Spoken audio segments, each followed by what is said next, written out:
အားလုံးပဲမင်္ဂလာပါဒီနေ့မှာတော့ဒီလိုက်ကလာရပြန်လည်ကြိုဆိုလိုက်ပါကားတွေရဲ့မြန်နှုန်း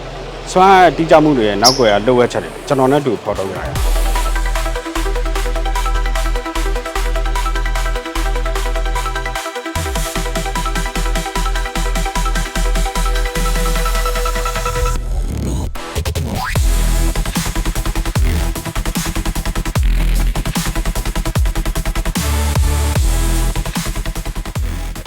ဟိုမင်္ဂလာပါဟုတ်မင်္ဂလာပါဟုတ်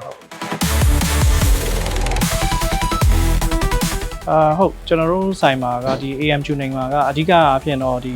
အင်စီကားတွေအတွက်ဆိုလို့ရှိရင်ပုံမှန်ဒီ workshop တွေမှာရတဲ့ service အကုန်လုံးရယ်နောက်ဒီပြန်ကားတွေအတွက်ကြတော့ဟို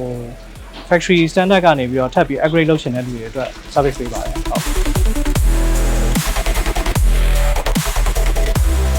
ဒီပြန်ကားတွေအတွက်ကြတော့ဒီ engine rebuild လုပ်တာတွေနောက် ECU tuning လုပ်တာတွေနောက်ဟို custom project ဟိုပါဒီ drift car build လုပ်တာတွေ drag car build လုပ်တာတွေအဲ့ဒါတွေအကုန်ရပါတယ်ဟုတ်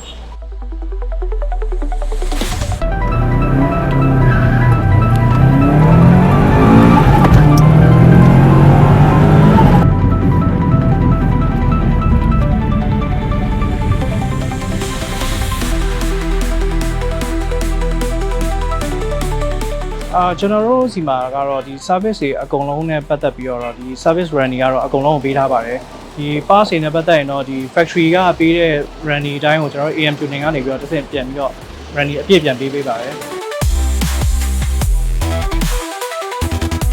AM tuning ဒီ17နှစ်ထဲရောက်လာတဲ့အထိကိုရုံရုံကြည်ကြည်နဲ့စိတ်ချလက်ချအားပေးခဲ့တဲ့ customer တယောက်ချင်းစီတိုင်းကိုကျေးဇူးအထူးတင်ပါတယ်ပြီးတဲ့အခါကျတော့ဒီဝါသနာရှင်ညီကိုတွေကိုလည်း